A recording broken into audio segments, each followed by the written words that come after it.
When we think of Nazi war criminals, certain names immediately come to mind. Hitler, Himmler, Mengele. These figures dominate our understanding of the Third Reich's atrocities. But what about the thousands of others who escaped justice, who slipped through the cracks of history, or whose crimes were so horrific that even their own colleagues tried to distance themselves from the truth? Today, we're going beyond the familiar faces of evil to expose the Nazi war criminals you've never heard of. Men and women whose actions were so monstrous that they shocked even hardened SS officers. Dr. Horst Schuman wasn't just another Nazi doctor. While the world focused on Josef Mengele's twin experiments, Schuman was pioneering something far more sinister in the shadows of Auschwitz. His specialty wasn't genetic research or physical torture. Schuman was perfecting mass sterilization through radiation exposure, turning human reproduction into his personal laboratory.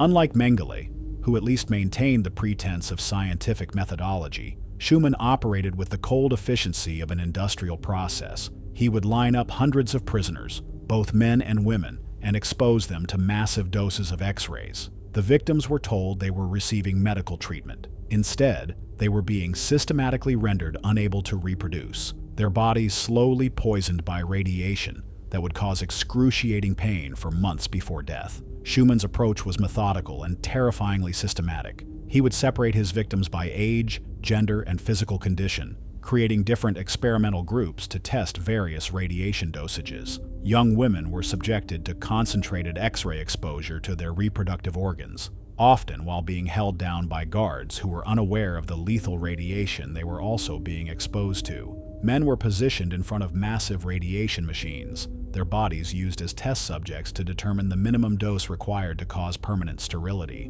The portable X-ray machines Schuman developed were engineering marvels of destruction. These devices could be transported to different camps, essentially creating mobile sterilization units that could process hundreds of victims per day. His innovations were so effective that they were adopted across multiple concentration camps, affecting thousands of victims who never knew what was being done to them. What made Schuman's work particularly insidious was his understanding of human psychology. He realized that victims would be more compliant if they believed they were receiving beneficial medical treatment. He established fake medical facilities within the camps, complete with white coats, medical equipment, and even fraudulent medical certificates that prisoners could show to their families. The radiation doses Schuman administered were calculated to cause maximum damage while keeping victims alive long enough to study the progression of radiation sickness. His subjects experienced hair loss, severe burns, internal bleeding, and organ failure, all while being told they were recovering from beneficial medical procedures. Many victims thanked him for his care, even as their bodies were systematically shutting down. Schumann's meticulous record-keeping revealed the true scope of his crimes. He documented not just the physical effects of radiation exposure, but also the psychological impact on his victims. He noted how hope turned to despair as prisoners realized they had been deceived, and he used this information to refine his deception techniques for future subjects. The most disturbing aspect of Schumann's work wasn't just the physical damage he inflicted, but his complete dehumanization of his victims. His research notes describe human beings as experimental units, their suffering reduced to data points in his quest to perfect mass sterilization techniques. These records reveal a mind that had completely divorced itself from any sense of human empathy. After the war, while other Nazi doctors faced trial at Nuremberg, Schuman simply vanished. He had prepared for this possibility, establishing false identities and escape routes that allowed him to disappear completely from Allied investigations. For decades, he lived under assumed names, practicing medicine in various countries, his past completely hidden from his new patients and colleagues. The most chilling aspect of Schumann's post-war life was how easily he integrated into normal society. He worked as a respected physician in several countries, treating patients who had no idea they were being cared for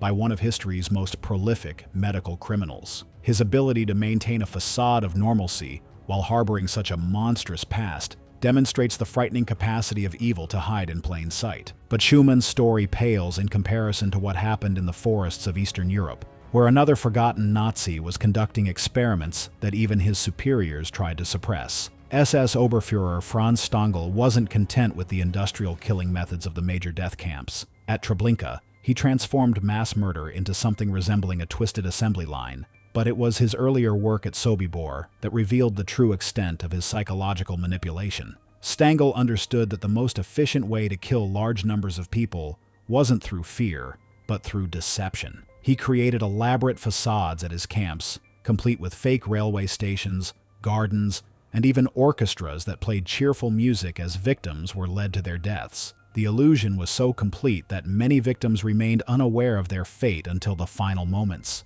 The fake railway station at Treblinka was Stangle's masterpiece of deception. He constructed a complete replica of a normal train station, complete with ticket windows, departure boards, and even a fake clock that was permanently stopped at 6 a.m. Arriving prisoners were told they had reached a transit camp where they would be processed before being sent to work locations further east. The station even had painted signs advertising connections to other cities, maintaining the illusion that this was simply another stop on their journey. Stangle's innovations went far beyond psychological manipulation. He developed what he called processing techniques that maximized the number of people who could be killed in a single day while minimizing resistance. These methods involved carefully choreographed deceptions where victims were sorted, stripped, and executed in a sequence designed to prevent panic and maintain order. The sorting process was designed to separate families and friends, preventing any coordinated resistance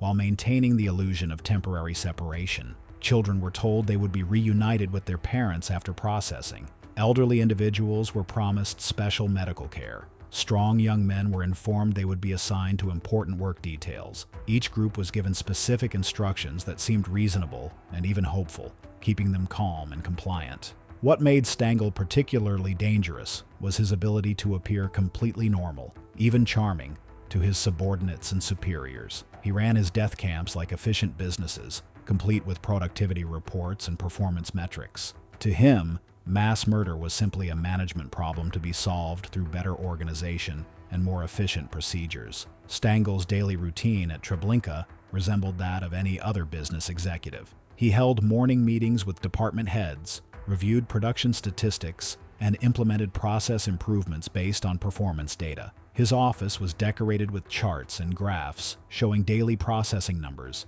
efficiency ratings, and resource utilization. Visitors to his camps were often impressed by the apparent order and organization, having no idea they were witnessing a systematic murder operation. The most chilling aspect of Stangle's approach was how he trained his subordinates. He created detailed manuals on processing procedures and conducted regular training sessions to improve efficiency. These documents, discovered decades later, read like corporate training materials, complete with flowcharts, standard operating procedures, and performance evaluation criteria. They were completely devoid of any acknowledgement that they were describing the systematic murder of human beings. Stangle's training programs were so comprehensive that they created an entire generation of Nazi personnel who could implement his methods at other camps. His influence extended far beyond the camps he directly controlled, as his trained subordinates were transferred to other locations throughout the Nazi system. The techniques he developed became standard practice across multiple extermination facilities.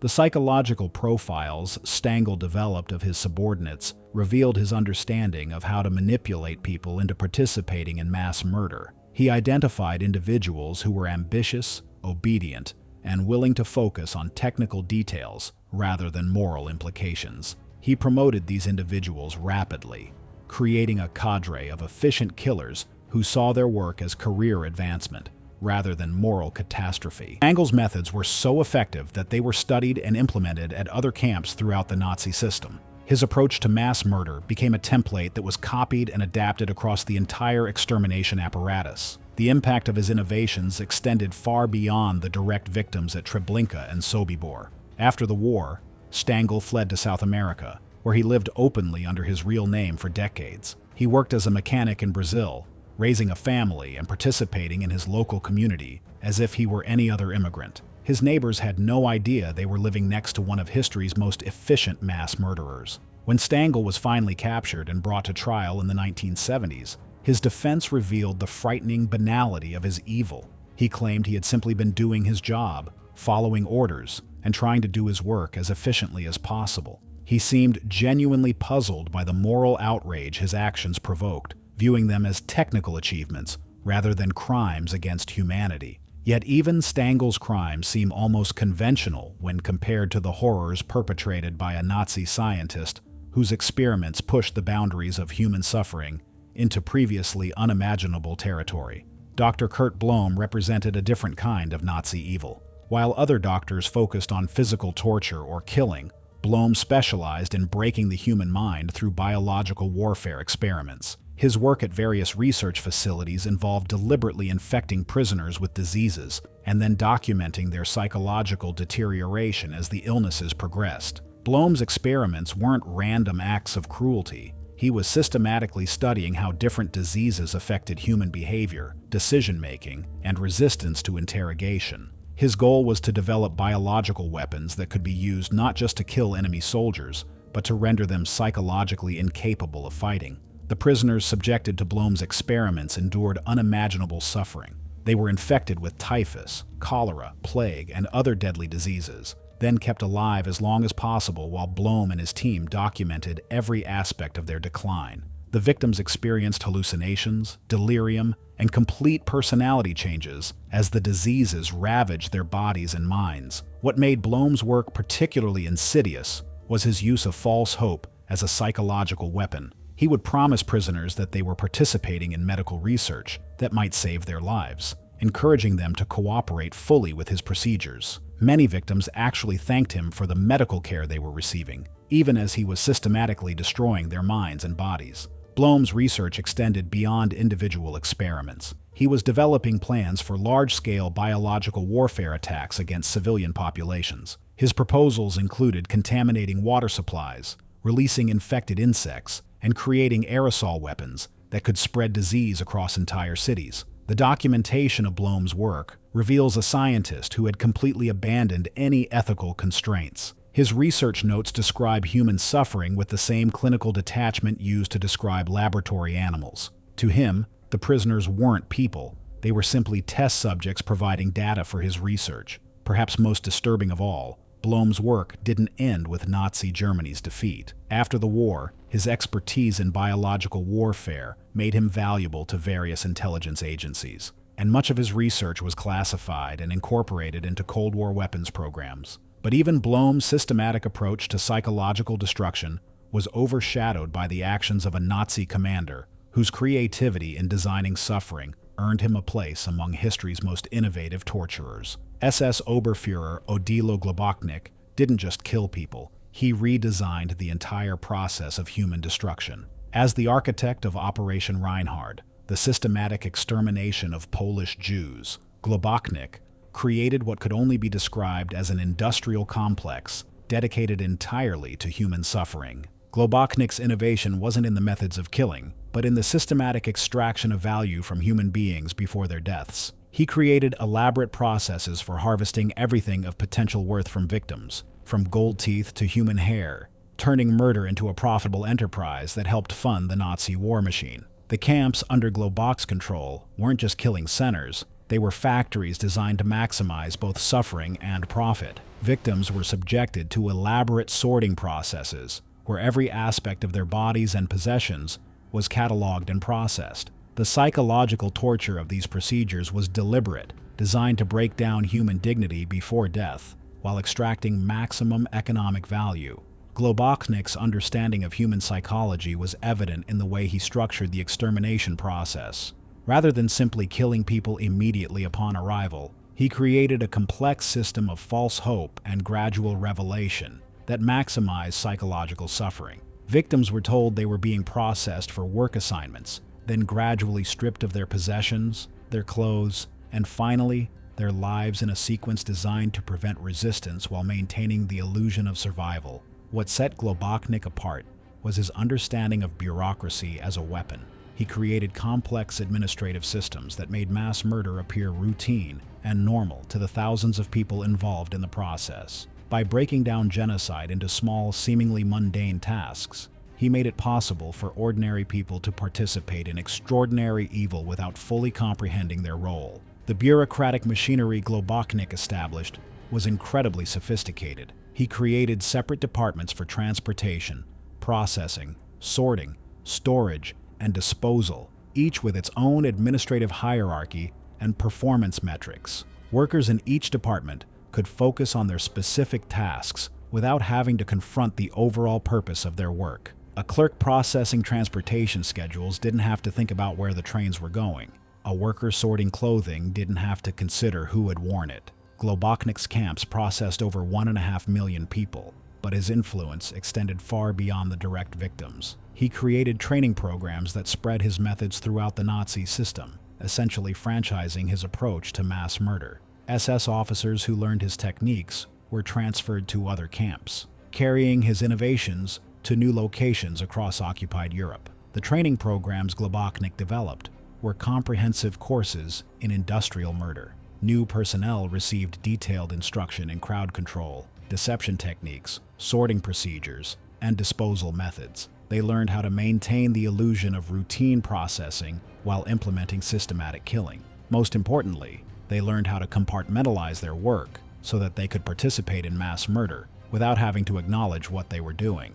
The economic aspects of Globachnik's operation were staggering in their scope and sophistication. He established detailed accounting systems that tracked the value of everything extracted from victims: jewelry, currency, clothing, glasses, prosthetics, and even human hair. These materials were sorted, cataloged, and shipped to various locations throughout Nazi Germany, where they were processed into useful materials for the war effort. The hair collection operation alone involved thousands of people and multiple processing facilities. Human hair was cleaned, sorted by color and length, and then manufactured into various textile products. The economic value of this operation was substantial enough that it became a significant source of funding for the Nazi war machine. Globachnik had literally turned human beings into a renewable resource. The bureaucratic machinery Globachnik created was so efficient that it continued operating even when he wasn't directly supervising it. His subordinates had been so thoroughly trained in his methods that they could implement new forms of torture and killing without requiring additional instruction. The system he established had become self-sustaining, capable of evolving and adapting to new circumstances. Globachnik's influence on Nazi killing methods extended beyond the camps he directly controlled. His techniques were studied and implemented throughout the concentration camp system, affecting hundreds of thousands of additional victims. His innovations in psychological manipulation, bureaucratic organization, and economic extraction became standard practice across the Nazi apparatus. The post-war investigations into Globachnik's activities revealed the true scope of his administrative genius for evil. Allied investigators found rooms full of detailed records documenting every aspect of his operation: transportation schedules, processing statistics, economic reports, and personnel evaluations. The paperwork was so comprehensive that investigators could reconstruct the entire operation from the administrative records alone.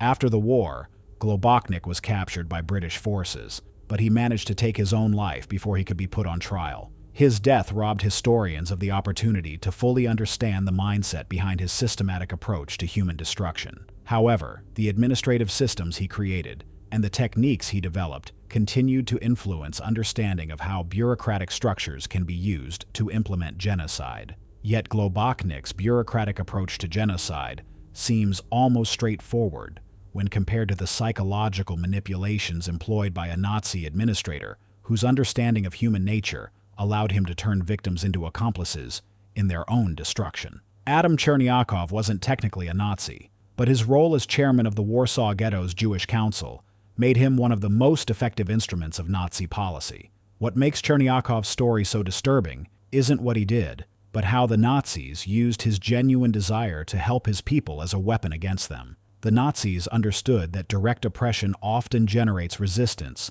but manipulation through trusted leaders could achieve far more compliance. Chernyakov became the perfect example of this strategy. He genuinely believed that by cooperating with Nazi demands, he could minimize the suffering of Warsaw's Jewish population and potentially save lives through negotiation and compromise. The psychological manipulation that the Nazis employed against Chernyakov was incredibly sophisticated. They fed him carefully crafted information that convinced him his cooperation was saving lives. They showed him statistics proving that ghettos with compliant leadership experienced less violence. They provided him with resources to establish schools, hospitals, and cultural programs that made life in the ghetto seem temporarily bearable. Chernyakov's daily interactions with Nazi officials were carefully orchestrated to maintain his belief that he was engaged in legitimate negotiations for his people's welfare. He was given small victories and minor concessions that reinforced his faith in the possibility of finding reasonable solutions. When he requested medical supplies for the ghetto hospital, some were provided. When he asked for increased food rations during particularly harsh periods, small increases were occasionally granted. These minor concessions weren't acts of Nazi compassion. They were calculated investments in maintaining Chernyakov's cooperation. The Nazis understood that a completely hopeless leader would be useless to them, but a leader who maintained hope could be manipulated indefinitely. They carefully calibrated their responses to Chernyakov's requests, providing just enough positive reinforcement to keep him engaged in the process. Chernyakov's tragedy was that his every success was actually facilitating Nazi objectives. The schools he established made it easier to track and count children. The hospitals provided medical records that helped identify the weak and sick. The cultural programs created a false sense of normalcy that prevented people from recognizing the true nature of their situation and preparing for resistance or escape. The administrative systems Chernyakov established for managing the ghetto were exactly what the Nazis needed to implement their final solution efficiently. His careful census records provided detailed information about every resident. His work assignment programs identified individuals with useful skills who could be temporarily spared. His welfare distribution systems created orderly processes that could be easily converted into deportation procedures. When the deportations began, Chernyakov was told they were labor relocations to work camps in the East. He was shown forged documents describing construction projects that required large numbers of workers. He was given detailed logistics plans that seemed reasonable and well organized. He helped organize the process, using his authority to encourage compliance and prevent panic, genuinely believing he was helping to save lives by making the process orderly and efficient. The most heartbreaking aspect of Chernyakov's story is found in his diary, where he documented his growing realization that he had been systematically deceived. The entries reveal a man desperately trying to maintain hope while confronting increasingly undeniable evidence that his cooperation was facilitating the destruction of his community. As the truth became undeniable, Chernyakov faced an impossible choice: continue cooperating with the deportations or resist and watch the Nazis implement even more brutal methods. His diary entries from this period reveal the psychological torment of a man who realized he had become an unwilling instrument of genocide against his own people. Chernyakov's final act was to take his own life rather than sign additional deportation orders. His last diary entry expressed his hope that his death would serve as a warning to others, but by then, the machinery he had helped establish was operating independently. The administrative systems he had created, the trust he had built within the community, and the processes he had helped implement continued to function even after his death. The Nazis had achieved something remarkable through Chernyakov. They had turned one of the ghetto's most caring and intelligent leaders into an unwitting instrument of destruction. His story demonstrates how evil can be amplified, not just through cruelty, but through the manipulation of human goodness and the exploitation of hope as a weapon of control. The Chernyakov case became a template that the Nazis applied throughout occupied Europe. They identified community leaders who genuinely cared about their people's welfare and then systematically manipulated their good intentions to facilitate genocide. This technique was so effective that it was implemented in ghettos and communities across Nazi-occupied territory. But even the psychological complexity of the Chernyakov situation seems straightforward compared to the innovations developed by a Nazi scientist whose experiments in human manipulation pushed into territory that defied all previous understanding of torture. Process orderly and efficient. Dr. Sigman Rasher's experiments at Dachau represented a different category of Nazi evil entirely. While other doctors focused on killing or sterilization, Rasher was interested in the precise limits of human endurance. His high-altitude and hypothermia experiments were designed to determine exactly how much suffering a human being could experience while remaining alive and conscious. Rasher's high-altitude experiments involved placing prisoners in decompression chambers and slowly reducing air pressure until their bodies began to shut down. He would monitor their vital signs and consciousness levels, bringing them to the edge of death repeatedly, while documenting every stage of their physical and mental deterioration. The victims experienced explosive decompression, nitrogen narcosis, and oxygen starvation, while Rasher carefully recorded their responses. The decompression chamber experiments were conducted with scientific precision that made them particularly horrifying. Rasher would vary the altitude simulation, the rate of decompression, and the duration of exposure to create different experimental conditions. Some prisoners were subjected to gradual pressure changes that simulated high-altitude flight, while others experienced rapid decompression that mimicked emergency situations. The hypothermia experiments were even more systematic and prolonged. He was mapping the precise progression of hypothermia, determining at what point victims lost consciousness, when they stopped feeling pain, and how long they could survive at different temperatures. These experiments weren't conducted quickly or mercifully. Rasher would keep his victims alive and conscious for as long as possible, documenting their psychological responses as well as their physical deterioration. He recorded their final words, their expressions of pain, and their pleas for mercy, treating these human responses as valuable scientific data. What made Rasher's work uniquely horrific was his clinical precision. Unlike other Nazi doctors who seemed driven by sadism or ideology, Rasher approached torture with the methodical thoroughness of a research scientist. He varied conditions systematically, kept detailed records, and even filmed some experiments to document the progression of suffering. The filming of these experiments created a permanent record of human suffering that Rasher used for training purposes and scientific presentations. These films were shown to other Nazi doctors and researchers, spreading Rasher's techniques throughout the medical establishment. The victim's agony became educational material for other Nazi physicians. Rasher's experiments weren't random cruelty, they were designed to solve specific military problems. The Luftwaffe wanted to know how high pilots could fly without oxygen, and how long-downed airmen could survive in cold water. Rasher was providing them with data derived from the systematic torture of concentration camp prisoners. The rewarming experiments that followed the hypothermia studies were perhaps even more cruel than the initial cooling. Rasher tested various methods of warming nearly frozen prisoners, including immersion in hot water,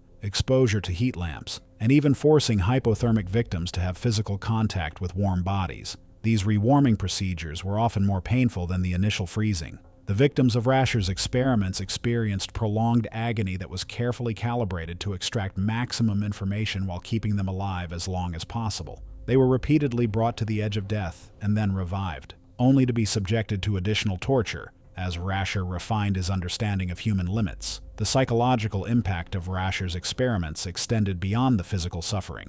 Victims knew they were being used as test subjects, but they were given false hope that their participation might lead to improved survival techniques that could help others. This manipulation of hope made their suffering even more cruel, as they were forced to cooperate in their own torture. Perhaps most disturbing of all, Rasher's work was considered valuable enough that his research continued even after other Nazi medical experiments were being scaled back. His data was so precise and comprehensive that it was actually used by Allied forces after the war, creating an ethical dilemma that persists to this day. The post-war use of Rasher's research data created a moral crisis in the scientific community. The information he had gathered through systematic torture was scientifically valuable and could potentially save lives in legitimate medical situations. However, using this data meant benefiting from the suffering of his victims and potentially legitimizing his methods. Rasher's legacy raises uncomfortable questions about the relationship between scientific knowledge and human suffering.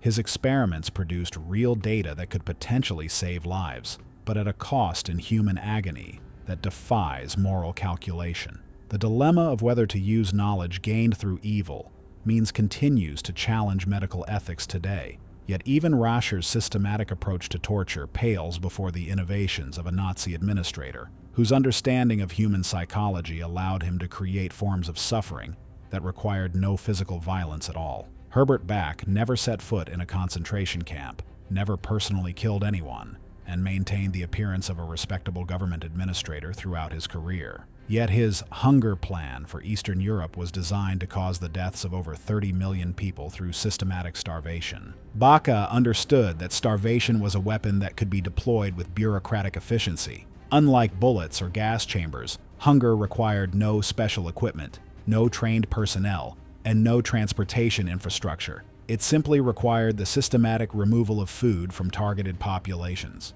The hunger plan wasn't a hasty wartime decision. It was a carefully calculated policy developed over years of planning. Bach and his team created detailed mathematical models showing exactly how many people would die when food supplies were reduced by specific percentages. They knew precisely what they were doing. What made Bach's approach so insidious was its administrative nature. The mass murder was implemented through seemingly mundane bureaucratic procedures, changes in food distribution policies, modifications to agricultural quotas, adjustments to transportation priorities. Each individual decision appeared reasonable and necessary for the war effort. The suffering caused by the hunger plan was deliberately prolonged. Unlike the quick deaths provided by other Nazi killing methods, starvation was designed to take months or even years. Entire populations experienced the gradual deterioration of their bodies and minds as they slowly starved to death. Bach's plan was implemented across occupied Eastern Europe, affecting millions of people who never knew their suffering, was the result of deliberate policy rather than wartime necessity. Children watched their parents waste away, parents watched their children die slowly, and entire communities disintegrated under the relentless pressure of systematic hunger. The psychological impact of the hunger plan extended far beyond its direct victims. Starvation broke down social bonds, turned neighbors against each other, and forced people to make impossible choices about sharing scarce resources. Bach had weaponized one of humanity's most basic needs. After the war, Bach was captured by Allied forces, but he managed to take his own life before he could be put on trial. His death meant that the full extent of the hunger plan's implementation was never fully documented or understood. The legacy of Bach's work demonstrates how genocide can be implemented through administrative procedures that appear completely normal to the people carrying them out. His approach to mass murder required no special hatred or sadistic impulses, just a willingness to treat human starvation as an acceptable administrative outcome. But even the calculated bureaucracy of mass starvation seems comprehensible when compared to the final case we'll examine. A Nazi whose innovations in psychological torture created new categories of human suffering that had no precedent in history. Karl Brandt represented the ultimate evolution of Nazi evil, a medical professional who used his knowledge of human psychology and physiology to create forms of suffering that were impossible to resist, impossible to escape, and impossible to endure without complete psychological breakdown. As Hitler's personal physician and the architect of the Nazi euthanasia program, Brandt had access to resources and authority that allowed him to implement his vision of medical killing on an unprecedented scale. But his innovations went far beyond the systematic murder of disabled individuals that made him famous. Brandt developed what he called therapeutic torture, medical procedures that were designed to cause maximum psychological distress while maintaining the appearance of legitimate treatment. His victims were told they were receiving cutting-edge medical care, even as they were being subjected to procedures specifically designed to break their minds and destroy their will to live. The euthanasia program under Brandt's direction wasn't just about killing disabled people. It was about perfecting methods of psychological manipulation that could be applied to any population. The techniques developed in mental hospitals and medical facilities were later implemented in concentration camps and extermination centers throughout the Nazi system. Brandt's approach to murder was uniquely insidious because it exploited the trust that patients naturally place in medical professionals. His victims cooperated with their own destruction because they believed they were receiving help from someone dedicated to healing. This betrayal of medical ethics created a form of psychological trauma that went beyond physical suffering. The medical facilities that Brandt established for his euthanasia program were designed to appear completely legitimate. They had proper medical equipment, trained staff, and all the external characteristics of genuine healthcare institutions. Families who brought their disabled relatives to these facilities had no idea they were delivering them to systematic murder operations. Brandt's innovations in medical killing were remarkably sophisticated. He developed techniques that could cause death while leaving no obvious signs of violence or struggle. Victims appeared to die from natural causes or medical complications, making it almost impossible for families to suspect that they had been murdered. This approach eliminated the possibility of public outrage or resistance. The scope of Brandt's influence extended throughout the Nazi medical establishment. He created training programs that transformed thousands of doctors and nurses into instruments of systematic murder. His protocols were implemented in hospitals, mental institutions, and medical facilities across Nazi Germany and occupied territories. These training programs were comprehensive courses in medical murder disguised as professional development. Participants learned techniques for identifying undesirable patients, methods for implementing mercy killing, and procedures for maintaining the appearance of legitimate medical practice. They were taught to view murder as a form of healing and death as a therapeutic outcome. What made Brandt particularly dangerous was his ability to justify his actions through medical rhetoric. He convinced himself and others that mass murder was actually a form of healing, that killing disabled people was preventing suffering, and that psychological torture was therapeutic treatment. His medical credentials gave his arguments an authority that was difficult to challenge. Brandt's influence on Nazi killing methods was far greater than his direct involvement in individual cases. The psychological manipulation techniques he developed were applied throughout the Nazi system. His understanding of how to exploit trust and authority became a template for implementing genocide through seemingly legitimate institutions. The most disturbing aspect of Brandt's work was how it corrupted the entire concept of medical care. He turned hospitals into killing centers, doctors into murderers, and medical treatment into systematic torture. His legacy represents the complete perversion of healing professions in service of ideological evil. The medical experiments that Brandt authorized and supervised went far beyond anything conducted by other Nazi doctors. While physicians like Mengele focused on genetic research or racial theories, Brandt was interested in the fundamental mechanisms of human suffering. He wanted to understand how to cause maximum psychological damage while maintaining the victim's physical capacity to experience pain. Brandt's research into psychological torture involved systematic studies of human breaking points. His teams would subject victims to carefully calibrated combinations of hope and despair, trust and betrayal, care and cruelty. They documented the precise psychological mechanisms that led to complete mental breakdown, creating a scientific understanding of how to destroy human resilience. The documentation of Brandt's work reveals a medical professional who had completely abandoned any ethical constraints. His research notes describe psychological torture with the same clinical language used for legitimate medical procedures. He had created a perverted form of medicine that was dedicated to causing suffering rather than alleviating it. After the war, Brandt was captured, tried, and executed for his crimes. However, the techniques he developed, the procedures he established, and the precedents he created had already spread throughout the Nazi system and beyond. His influence on the methodology of systematic murder extended far beyond his personal involvement. The trial of Karl Brandt at Nuremberg became a landmark case in medical ethics, establishing principles that continue to govern medical research and practice today. His crimes demonstrated how professional expertise could be corrupted to serve evil purposes, leading to international standards designed to prevent similar abuses. Brandt's legacy demonstrates how professional expertise can be corrupted to serve evil purposes. His medical knowledge didn't make him more compassionate or more ethical. It made him more effective at causing suffering and more convincing when justifying his actions.